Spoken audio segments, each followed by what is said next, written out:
We're here to get you talking about things like this, this, and this. That's what the 401 show is all about. You can get in touch with us here, here, or here. What are you waiting for? This week we're talking Fame and the big reunion, our favourite TV show. We take the talking point to Southampton. And we get advice in how to win at life from YouTuber Sprinkle of Glitter.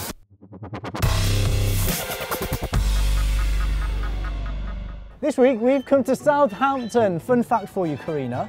In the period technically known as the olden days, they used to keep criminals in here. What, in the bricks? Yeah, in the bricks.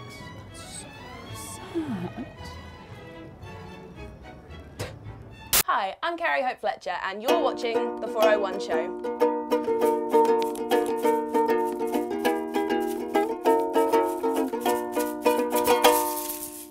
Last week we were chatting about Selena Gomez and if she made the right move by uploading a video to YouTube in which she was quite clearly dissing Justin Bieber.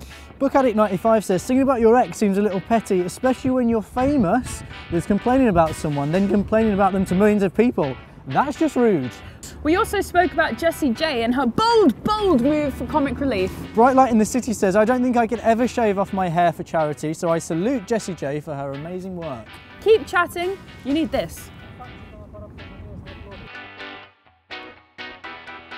Last week we were at the First Light Awards and I was asking, do you think that film can help people talk about issues? Here's what they said. I think film can definitely be a great way to express how you feel and let others know that this is happening and this is what you can do to stop it. It stops the problem being personal and helps them show that everyone might have the problem. If you see your idol or like a character that you associate with and they're in the same sort of position as you, it makes you realise that you're not alone. That's the main thing. Like this week, YouTuber Bethan is asking this. Hey guys, my name is MusicalBethan and I am YouTube vlogging goddess. Or at least that's what I like to call myself. We all goggle over hot girls and hot guys. I know I do. What I want to know is, what do you find most attractive in someone else? Someone that's not shy and they'll want to do stuff all day and don't sit around on computers and laptops and things like that. Hey guys, so what do you find most attractive about someone else? Like, they have to have good personality, that really matters. I think they need to be bubbly, but I don't really want them loud, quiet if anything, because you don't want them shouting if you're in the cinema or something. That would be embarrassing. That would be annoying. Turning around, yeah, that would be embarrassing. I think someone who's quite chatty is quite good and easy to talk to, and someone who's quite bubbly and like funny and like quite cute and shy, but not too like overconfident so that they're like all full of themselves and things. I think they have to have a decent personality. Like they have to be able to have a laugh, and like if there's anything awkward in a conversation, like if you can't talk and there's like not a lot to talk about, then there's not a lot to do, and it's not really a lot of point going out or whatever. So do you say you look for someone with similar interests? Yeah, like similar interests and like just like a nice person, and they respect you for what you want to do and they don't try and change you, like what you're doing. Is it quite important for you to be friends before you got into a relationship with someone? I think it is, because otherwise you don't know what they're like really. If you just meet them and then you like the look of them, you don't really know who they are or like what their personality's like. I like a guy that's productive, so he wants to go out and do something like we could go out for just a walk instead of sitting inside and just doing nothing. So you wouldn't be interested in a video gamer that just sits on a sofa all day on YouTube? No, I wouldn't. Do you agree with that? Yeah, I think they do have to do like everything Ollie said. They need to be prepared to be in a relationship as well. Nice one, guys. You need to be able to say what they think. Nice one, cheers. That's what these guys think. What do you think? Let us know.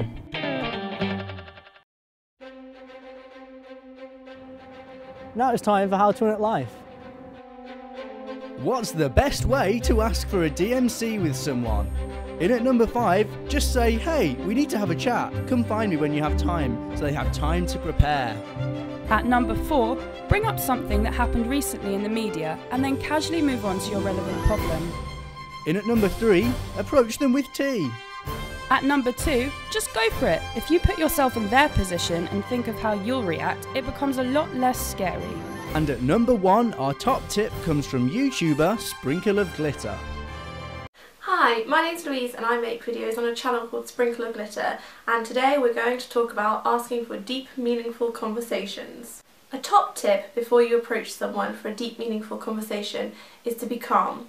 Have a list either in your head or written down of topics that you want to get across when you have your conversation, so that you know that you're not going to get in a mess with your words further on down the line. Make sure that you're in a fairly relaxed environment. A noisy bus stop with people brushing past you and really distracting you can be quite difficult to have quite a deep conversation, so maybe try and arrange so that you're in a quiet cafe or maybe in your home or somewhere that you both feel relaxed and secure.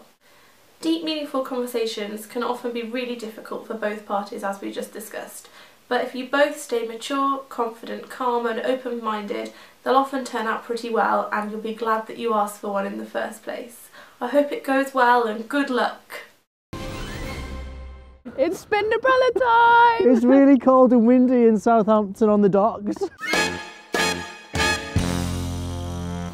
Should we give it a spin? Yeah.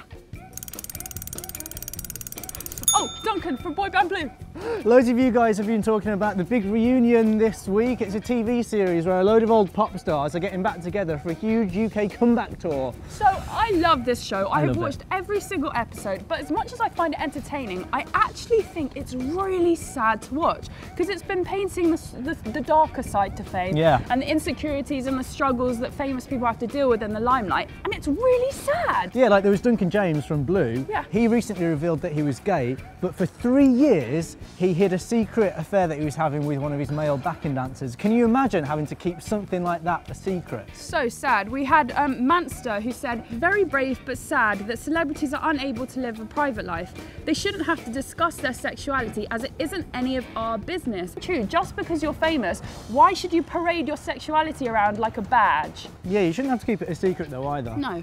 Akiyo Scar 1D says, Duncan from Blue is talking about being in a boy band and having to hide his sexuality, and it's making me sad. It is sad. There was also Lee from the boy band 911 who admitted that he was suffering from confidence issues and he used to hate having his picture taken. Can you imagine being on the front cover of magazines and walking into a shop and just seeing your face plastered everywhere but not liking it? It's been a nightmare. Bewitched are in the show as well. Yep. Adele from Bewitched admitted that she felt overshadowed by the other 3 girls in the band, and that when the band split up she suffered really badly with depression because she felt as though she'd lost her identity. Have you guys been watching the big reunion? What are your views on the stories that we've covered? Do you hate having your photo taken? Do you ever feel overshadowed by your mates? Please let us know. We are all ears as usual. Spin.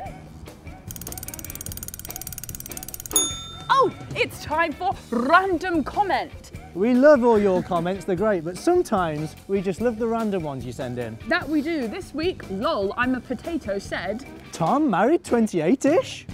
What? So that's it from a rather nippy Southampton. Last week, one of you commented saying would so love to present the 401 show with @TheSwagger and @HiJimmy. That's us. You never know, maybe one day you'll get the chance to co-host the show with us, just like Meredith did. Yeah, stay tuned because next Sunday at 401 we've got a Hollyoaks special, and on Wednesday we're going to be live for a Twitter Q&A, so join us for that.